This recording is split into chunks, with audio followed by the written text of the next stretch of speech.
السلام علیکم بھائی صاحب، کہاں سے کال کیا بھائی؟ ہیلو، ہاں جی، کیا نام ہے؟ میرا نام طاہا، طاہا بھائی، کدھر سے کال کیا؟ یہ پاکستان سے۔ پاکستان سے، اوکے، کیا حکم ہے طاہا بھائی؟ میرا دو سوال ہے بس۔ آپ کے دو سوال کہاں سے ملے سوال؟ پہلا سوال تو یہ ہے کہ یہ جو حضرت عثمان ہے، میں ویسے تو شیعہ تعلق کرتا ہوں، شیعہ مذہب سے، لیکن میرا سوال یہ ہے کہ جو یہ حضرت عثمان ہیں ان کو کیا طلحہ ابن عبید اللہ نے مارا؟ جی بالکل، طلحہ نے مانا، طلحہ نے قتل، اس کے تو بہت سارے دلائل ہیں۔ تو یہ ثابت کیسے ہوتا ہے؟ کہاں سے ثابت؟ جی یہ ثابت کہاں سے ہے؟ او یہ تو قطعی، میں آپ کو دکھا دیتا ہوں، ہیں؟ میں دکھا دیتا ہوں ابھی اس کے مصادر آپ کو، اوکے، ایک منٹ۔ اچھا، میں دیکھ رہا ہوں آپ کو لائیو۔ آپ مجھے لائیو دیکھ رہے ہیں؟ جی ابھی دیکھ رہا ہوں۔ میں بھی آپ کو لائیو دیکھ رہا ہوں، دیکھیں میرے بھائی، جی اس کی دلیل کہاں ہے؟ اس کی دلیل بہت زیادہ ہے کہ طلحہ ابن عبید اللہ التیمی، طلحہ جو تھا وہی عشرہ مبشرہ والا طلحہ جو صحابی ہے، عائشہ کے چچا کا لڑکا ہے، ابو بکر کے خاندانی میں سے ہے، وہ اس نے عثمان کو قتل کیا۔ یہ کتاب ہے الکتاب المصنف فی الاحادیث والآثار الجزء الثالث، چھاپ دار التاج، سن 1989 میں چھپی ہے۔ تو یہاں پر میرے بھائی یہ صفحہ نمبر کون سا ہے؟ صفحہ نمبر ہے 60، حدیث نمبر ہے 12096۔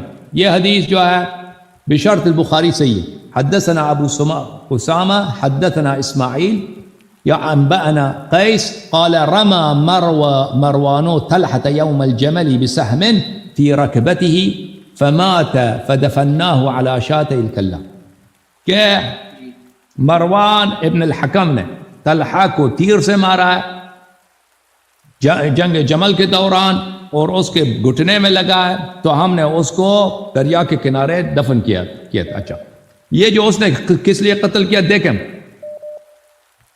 کس نے کرا؟ وہ مروان نے کیا نا، ابھی دکھا دیا نا۔ یہ کس سند کیا ہے بھائی؟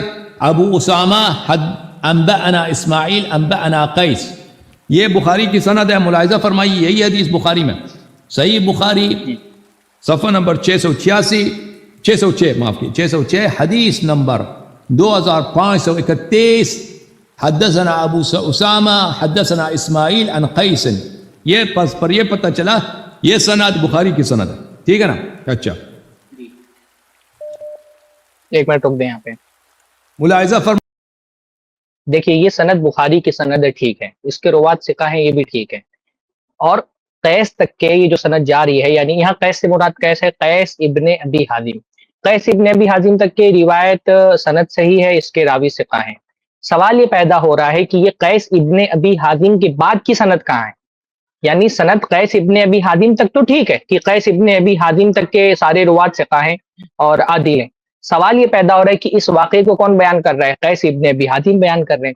قیس ابن ابی حازم خود جمل میں موجود نہیں تھے، تو ظاہر سی بات ہے کہ یہ بات انہوں نے اپنی آنکھوں سے نہیں دیکھی، کوئی ہے جس نے ان سے یہ بات بیان کی، کس نے بیان کی؟ اس کا اس سند کے اندر ذکر ہی نہیں ہے، اور جب اس سند کے اندر یہ ذکر ہی نہیں تو اس کا مطلب کیا ہوا کہ قیس ابن ابی حازم کا جو استاد ہے وہ غائب ہے، وہ اس میں موجود نہیں ہے، اس لیے یہ سند منقطع ہے۔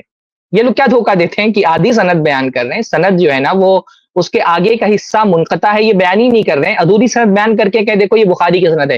بھائی بخاری میں یہ سند موجود ہے، لیکن بخاری اس جو واقعہ آپ بیان کر رہے ہیں قیس، اس میں جنگ جمل کا واقعہ بیان کر رہے ہیں، تو قیس ابن ابی حازم جنگ جمل میں خود موجود نہیں تھے۔ دلیل اس کی کیا ہے؟ تہذیب الکمال فی اسماء الرجال، اس میں علی ابن المدینی رحمہ اللہ وہ فرماتے ہیں ہاؤلائی، یہ الگ الگ صحابہ کا ذکر کرتے ہیں، ہاؤلائی کلہم سمع منہم قیس ابن ابی حازم سماعا، کہہ رہے ہیں کہ یہ جتنے بھی صحابہ ان سے قیس ابن ابی حازم نے سنا ہے۔ اس کے بعد ان سے پوچھا گیا قیلا شہید الجمل، ان سے پوچھا گیا کہ کیا قیس ابن ابی حازم نے جمل میں حاضری کی تھی، جمل میں وہ حاضر ہوئے تھے، جنگ جمل میں وہ موجود تھے؟ قال لا، تو علی ابن المدینی رحمہ اللہ فرما رہے ہیں کہ نہیں، قیس ابن ابی حازم جنگ جمل میں موجود نہیں تھے۔ وکان عثمانیا، اور قیس ابن ابی حازم بہت کٹر عثمانی تھے، حضرت عثمان کے بہت مؤید تھے۔ اس لیے میں بتا دوں کہ اہل سنت تو قیس ابن ابی حازم کو ثقہ راوی مانتے ہیں، شیعہ کتابیں آپ اٹھا کر کے دیکھیں گے تو باقاعدہ شیعوں نے ان کو کذاب کہا ہے، تو شیعوں کے لیے تو یہ حدیث ویسے بھی دلیل نہیں ہو سکتی، کیونکہ ان کے یہاں قیس ابن ابی حازم جھوٹے تھے، کیونکہ وہ حضرت عثمان کے بہت بڑے سپورٹر تھے۔ اہل سنت ان کو ثقہ تو مانتے ہیں، لیکن ثقہ ماننے کا صرف کسی راوی، کسی سند، کسی حدیث کے صحیح ہونے کے لیے صرف راوی کا ثقہ ہونا کافی نہیں ہوتا ہے، سند کا متصل ہونا بھی ضروری ہوتا ہے۔ جو ایک آدمی کسی واقعے کو بیان کر رہا ہوتا ہے، یا تو اس نے اس واقعے کو اپنی آنکھوں سے دیکھا ہونا چاہیے، یا جس نے دیکھا ہے اس کا نام بیان کرنا چاہیے۔ یہاں قیس ابن ابی حازم علی ابن المدینی کی گواہی ہے کہ ابن ابی حازم خود اس واقعے کے وقت، جنگ جمل کے وقت موجود نہیں تھا وہاں پر، اور اس نے کس سے سنا ہے یہ بات ثابت بھی نہیں ہو رہی ہے۔ تو سند کا متصل ہونا بھی ضروری ہے، یہ حدیث مرسل ہے، اوپر سے سند غائب ہے، اس اوپر سے جو اس کا راوی ہے وہ نہیں موجود ہے، پہلی بات تو یہ۔ دوسری بات یہ بھی ہے کہ قیس ابن ابی حازم آخری عمر میں ان کی عقل چلی گئی تھی، یہ بات ابن عساکر جو ہے نا وہ لکھتے ہیں، اور ذہبی نے بھی لکھا ہے تاریخ الاسلام میں کہ کبیرہ قیس ابن ابی حازم حتی جاوز المئہ بسنین کثیرہ، کہ ابن ابی حازم جو ہے نا جب بہت بوڑھے ہو گئے، تقریباً 100 سال کی عمر میں ہو گئے، حتی خریف وذهب عقلہ، یہاں تک کہ ان کا دماغ معوف ہو گیا اور ان کی عقل چلی گئی، اتنی عقل چلی گئی کہ کچھ سمجھ ہی نہیں پاتے تھے، اور ایک لونڈی ان کو خرید کر کے دے دی گئی، اور ایک دروازہ بند کر دیا گیا ایک کمرے کے اندر، ان کو وہیں رہتے تھے، اور اس لونڈی کے گلے میں گھنٹیوں کے ہار پہنا دی گئے، اور اس ہار سے وہ کھیلا کرتے تھے۔ تو یہ بھی ثابت نہیں کہ قیس ابن ابی حازم سے یہ روایت جو انہوں نے بیان بھی کی ہے، یہ اس وقت بیان کی جب ان کی عقل صحیح تھی، اور اس وقت بیان کی جب ان کی عقل خراب ہو چکی تھی، کیونکہ قیس ابن ابی حازم سے اس طرح کی کچھ منکر حدیثیں موجود ہیں۔ اس لیے علی بن المدینی خود فرماتے ہیں ان یحییٰ ابن سعید قال له قیس ابن ابی حازم منکر الحدیث، کہ حضرت یحییٰ ابن سعید جو ایک بہت معروف محدث ہے، وہ کہتے ہیں کہ قیس ابن ابی حازم منکر الحدیث ہے۔ پھر یحییٰ نے ان کی بہت ساری منکر حدیثیں بیان کی، اسی میں سے آپ کے کتوں والی جو حدیث ہے وہ بھی بیان کی۔ تو یہ تو یعنی ان کے جو ہے نا، ان کے بارے میں ایک تو ان کی عقل بھی چلی گئی تھی، آخری عمر یہ معاف ہو گئے تھے، اس کا کوئی ثبوت نہیں ہے کہ یہ جو روایت اگر انہوں نے بیان بھی کی ہے، عقل معاف ہونے سے پہلے بیان کی، عقل معاف ہونے کے بعد بیان کی ہے۔ اور اس قسم کی بہت ساری کچھ منکر روایتیں ان سے کیونکہ مروی ہے، تو لہذا ان کی ثقاہت کے بارے میں بھی بعض علماء نے، جو خاص طور پہ مشاجرات کے حوالے سے جو ان سے روایتیں مروی ہیں، اس پر بعض علماء نے تنقید کی، اس کو منکر کہا ہے۔ اچھا، اس کو بڑھائیں آگے، پھر میں اور آگے باتیں کرتا ہوں کچھ آپ سے۔ تو یہ قیس ابن ابی حازم کا یاد رکھے نام، جتنی بھی آگے روایتیں پیش کر رہے ہیں ان ساری روایتوں کا مدار قیس ابن ابی حازم کی گواہی پر ہے، اور قیس ابن ابی حازم کیونکہ خود جنگ جمل کے وقت موجود نہیں تھے، لہذا اس معاملے میں ان کی گواہی کا کوئی اعتبار نہیں۔ یہ تو ہمارے روایت کے حوالے سے جواب تھا، درایتاً جواب ہم آگے انشاءاللہ تعالیٰ دیں گے۔ ملاحظہ فرمائیے پھر اسی کتاب مصنف میں، الکتاب المصنف فی الاحادیث والآثار، جزء السادس، چاپ دار التاج، یہاں پہ صفحہ نمبر 190، حدیث نمبر 30,578،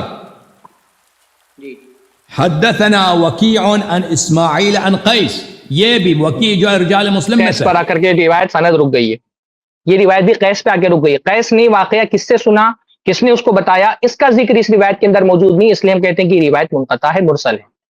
اسماعیل عن قیس، یہ تو بخاری کی ہے، سند بشرط بخاری اور مسلم۔ كان مروان مع طلحة يوم الجمل فلما اشتكت الحرب، مروان طلحہ کے، یہ سب ایک لشکر میں تھا نا، عائشہ کے لشکر میں، تو یہ اس کے ساتھ تھا کہ لشکر میں جب جنگ چڑھ گئی ہے، جب لشکر آمنے سامنے ہو گئے، جنگ شروع ہو گئی، قال مروان لا اطلب بثأري بعد اليوم، آج کے بعد میں اپنے انتقام کو کہیں نہیں ڈھونڈوں گا، آج ہی میں نے انتقام لینا۔ کیوں یہ کہہ رہا ہے؟ کیوں کہ مروان جو تھا عثمان کے چچے کا لڑکا ہے اور اس کا داماد بھی ہے، تو یہ جس انتقام کی بات کر رہا ہے وہ عثمان کے انتقام کی بات کر رہا ہے۔ ثم رماه بسيفه بسهم فاصاب ركبته، اس نے تیر مارا ہے، اور تیر کس کو لگا؟ طلحہ کے گھٹنے کو لگا۔ یہاں پر بھی جو انہوں نے سند بیان کی، جیسا کہ میں نے بتایا کہ بھائی یہ پورا معاملہ قیس پر ہی ٹکا ہوا ہے، اور قیس جو ہے وہ کیونکہ حاضر ہی نہیں تھی جنگ جمل میں، لہٰذا اس معاملے میں ان کی گواہی تسلیم نہیں کی جائے گی۔ اچھا، جب تک کہ ویڈیو آ رہا ہے میں ایک اور بات کہتا ہوں، جو لوگ حضرت عثمان کے قتل کے موقع پر موجود تھے، کیا انہوں نے بھی اس دعوے کو تسلیم کیا ہے؟ یعنی آپ دیکھیں بھائی، سب سے بڑی گواہی حضرت حسن بصری رحمہ اللہ کی ہے۔ حسن بصری حضرت عثمان کے قتل کے وقت نہ صرف یہ کہ موجود تھے، بلکہ اچھی خاصی ان کی 14 سال کی عمر ہو چکی تھی۔ حسن بصری رضی اللہ رحمہ اللہ ان لوگوں میں سے جنہوں نے حضرت عثمان کی ابتدا میں نماز پڑھی ہے، ان کا جمعہ کا خطبہ سنا ہے۔ وہ فرماتے ہیں، یہ خلیفہ تاریخ خلیفہ کی روایت ہے، صحیح اس کی سند ہے، عندما سئل اکان فی من قتل عثمان احد من المہاجرین والانصار، حضرت حسن بصری رحمہ اللہ سے پوچھا گیا کہ کیا مہاجرین اور انصار میں سے کوئی بھی ایک شخص حضرت عثمان کے قاتلین میں موجود تھا؟ اکانا فی من قتل عثمان، کیا وہ لوگ جنہوں نے عثمان کو قتل کیا تھا ان میں احدم من المہاجرین والانصار، مہاجرین اور انصار میں سے کوئی موجود تھا؟ یہ وہ لوگ تھے جو اس وقت وہاں پر موجود تھے۔ فقالا، تو حسن بصری نے جواب دیا، لا، نہیں، حضرت عثمان کے قتل میں کوئی بھی مہاجر اور انصاری موجود نہیں تھا۔ حضرت طلحہ مہاجرین سابقون الاولون میں سے ہیں، یہ فرما رہے مہاجرین اور انصار میں سے کوئی بھی حضرت عثمان کے قتل میں شامل نہیں تھا۔ کانو اعجالا من اہل مصر، ان کو قتل کرنے والے مصر کے اجمی لوگ تھے، مصر کے اجمی لوگ تھے جنہوں نے ان کو قتل کیا ہے۔ یہ بھی ثبوت ہے اس بات کا۔ حسن بصری رحمہ اللہ جو ایک عینی شاہد ہیں، جنہوں نے اس پورے وقعت الدار کو دیکھا اور صحابہ کرام کو قریب سے جانتے تھے، وہ خود یہ کہہ رہے ہیں کہ مہاجرین اور انصار میں سے کوئی بھی شامل نہیں تھا، تو طلحہ بن عبید اللہ کا حضرت عثمان کے قتل میں شامل ہونا کسی بھی طرح پاسبل نہیں ہے۔ اچھا، ایک بات اتنی سی سوچیں کہ یہ کتنی نامعقول قسم کی بات ہے کہ طلحہ بن عبید اللہ اگر حضرت عثمان کے قتل میں شامل تھے، پھر یہ ان لوگوں میں سے ہیں جو حضرت معاویہ کے ساتھ حضرت علی سے حضرت عثمان کے قصاص کا مطالبہ کر رہے تھے، تو یہ بات تو سب سے پہلے حضرت علی کو کہنا چاہیے تھی کہ بھئی طلحہ، تم عثمان کے قتل کا بدلہ مجھ سے مانگ رہے ہو، حالانکہ تم نے خود قتل کیا ہے۔ یہ کہ حسن اللہ یاری جو ہے، یہ کیا حضرت علی سے زیادہ جاننے والا ہے حضرت عثمان کے قتل کے واقعے کو، حضرت طلحہ بن عبید اللہ کو؟ ہاں، اللہ کے حضرت علی تو افسوس کر رہے تھے حضرت طلحہ کی وفات پر، تو جب جنگ ہوئی، جب حضرت طلحہ نے حضرت زبیر نے مطالبہ کیا حضرت عثمان کے قتل کا، تو یہ بات تو حضرت علی کو کہنی چاہیے تھی۔ اور یہ بیسک سی بات اگر اتنی واضح تھی کہ مروان کو یہ بات پتا تھی، تو حضرت علی کو بدرجہ اولیٰ پتا ہوگی، تو حضرت علی کو یہ بات کہنی چاہیے تھی کہ طلحہ، تم کیسے عثمان کے خون کا مطالبہ، ان کے دم کا مطالبہ کر سکتے ہو، ان کے قصاص کا مطالبہ کر سکتے ہو، جبکہ تم ہی خود ان کو قتل کرنے والے ہو؟ ایک سند لا کر کے دکھاؤ حضرت علی سے جس میں حضرت علی نے حضرت طلحہ سے یہ کہا ہو کہ تم حضرت عثمان کے قاتل ہو۔ ایک سند لا کر کے دکھاؤ۔ اس خبیث رافضی کو میں چیلنج کرتا ہوں، حضرت علی سے ایک سند لا کر کے دکھائے کہ کیوں حضرت علی نے یہ نہیں کہا حضرت طلحہ سے کہ تم ہی قتل کرنے والے ہو حضرت عثمان کو۔ اچھا، اور آگے تھوڑا سا چلتے ہیں۔ حضرت کیوں یہ کہہ علی، اچھا ٹھیک ہے، چلائیے آگے، چلائیے۔ بہت ساری کیوں کہ مروان جو تھا عثمان کے چچے کا لڑکا ہے اور اس کا داماد بھی ہے، تو یہ جس انتقام کی بات کر رہا ہے وہ عثمان کے انتقام کی بات کر رہا ہے۔ ثم رماه بسيف بسهم فاصاب ركبته، اس نے تیر مارا ہے اور تیر کس کو لگا؟ طلحہ کے گھٹنے کو لگا۔ فما رقع الدم حتى مات، اس کی خون نہیں رکیا، وہ مر گیا اسی وقت۔ وقال طلحہ نے کہا دعوه فانه سهم ارسله الله، طلحہ نے کہا چھوڑ دو، یہ تیر ایسا تیر ہے کہ اللہ نے یہ تیر پھینکا ہے مجھ پہ۔ اور یہ دیکھیں بخاری ہے، یہاں پہ صفحہ نمبر 992 میں حدیث نمبر 4063، حدثنا ابن ابی شیبہ حدثنا وکیع عن اسماعیل عن قیس، وہی سند ہے، بخاری کی سند ہے، ٹھیک ہے نا؟ تو بخاری کے سند سے ہم نے ثابت کر دیا نہیں کیا کہ بھائی بخاری کی سند میں جو واقعہ بیان ہو رہا ہے، یہاں پر جو واقعہ بیان ہو رہا ہے، اب بخاری کی حدیث سند اٹھائیں اور کہہ دے دیکھو یہی سند یہاں پر بھی پائی جاتی ہے۔ سند متصل بھی تو ہونی چاہیے، صرف سند کے سارے راویوں کا ثقہ ہونا کافی نہیں ہے۔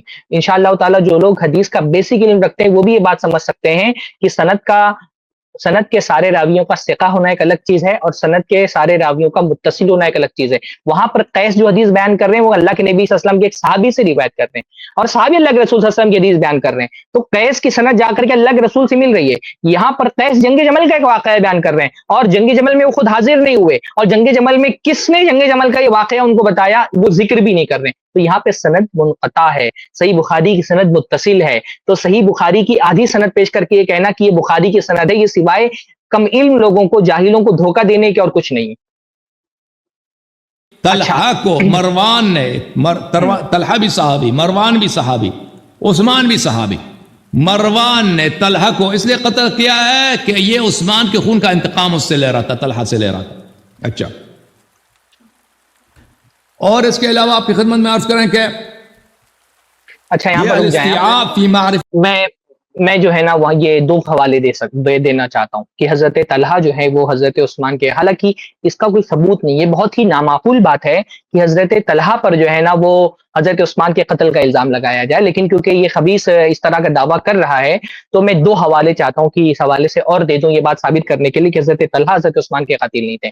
بھئی پہلا حوالہ تو اللہ کے نبی صلی اللہ علیہ وسلم کی حدیث میں موجود ہے نصاً، اللہ کے نبی صلی اللہ علیہ وسلم نے حضرت عثمان سے کہا تھا، کیا کہا تھا؟ یا عثمان ان اللہ عز وجل عسى ان يلبسك قمیصا، اے عثمان ان قریب اللہ رب العالمین تم کو ایک قمیص پہنائے گا، فان ارادك المنافقون على خلعه فلا تخلعه، تو اگر منافقین تم سے وہ قمیص چھیننا چاہیں تو تم اس قمیص کو مت اتارنا۔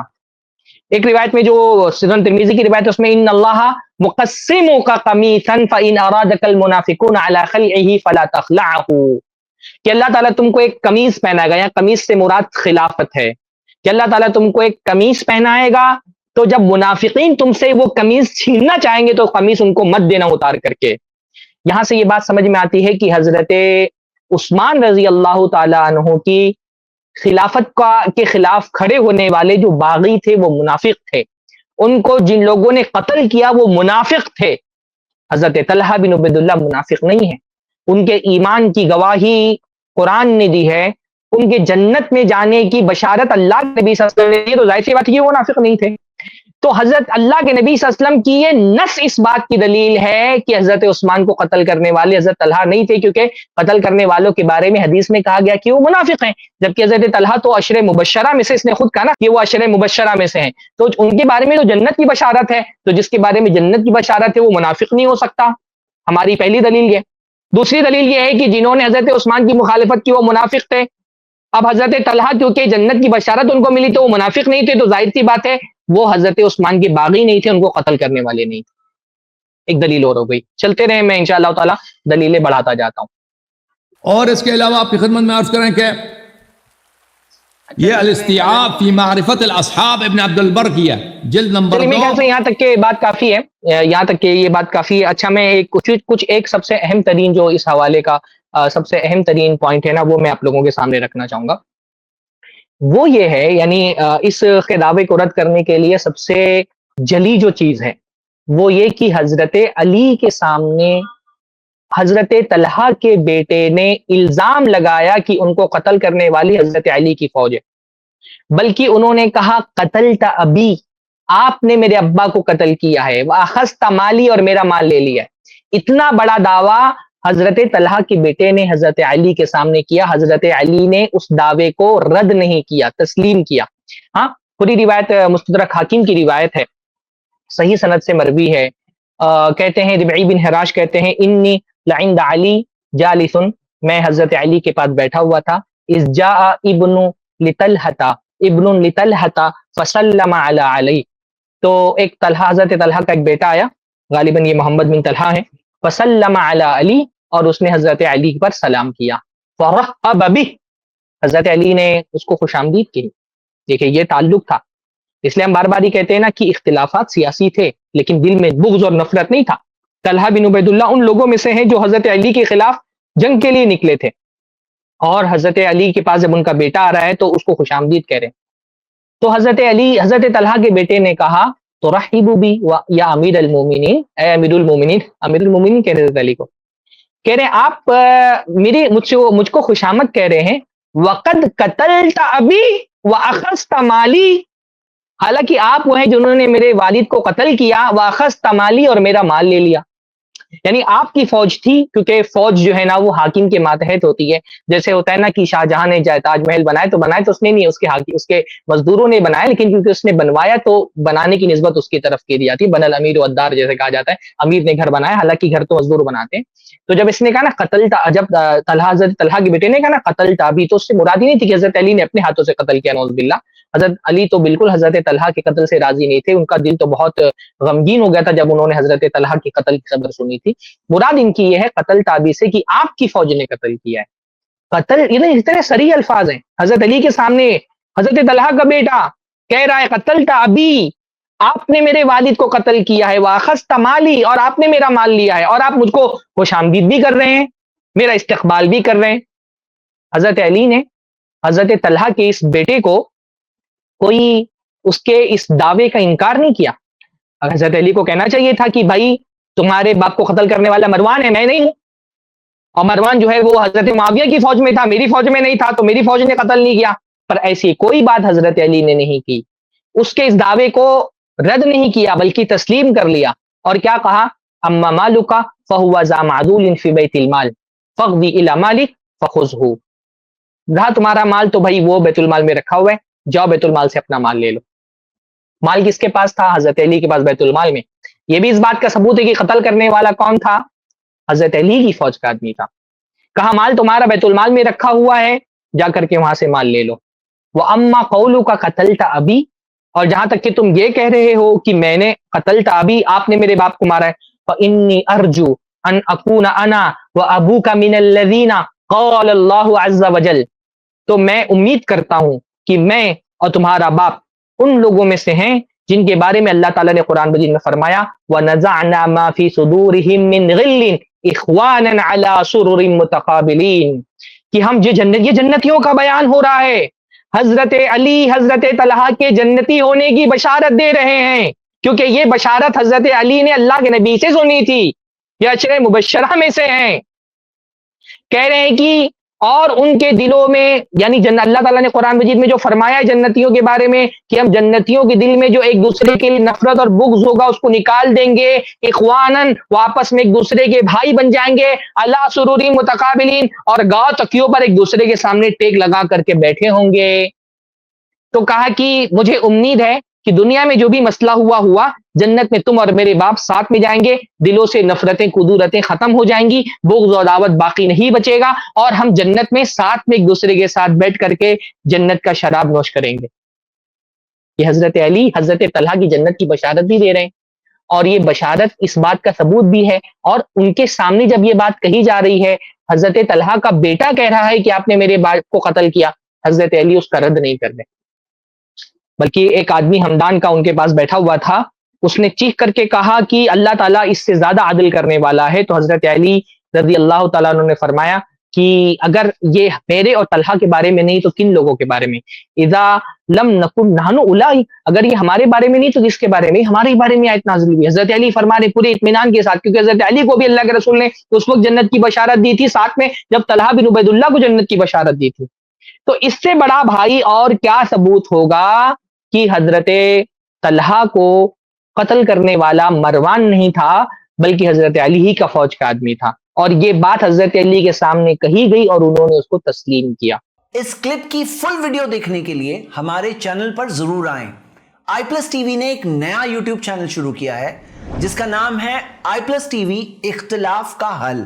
اس چینل پر صرف اختلافی مسائل پر ویڈیوز آئے گی، لیکن دلائل کے ساتھ اور بھائی چارگی کے ساتھ.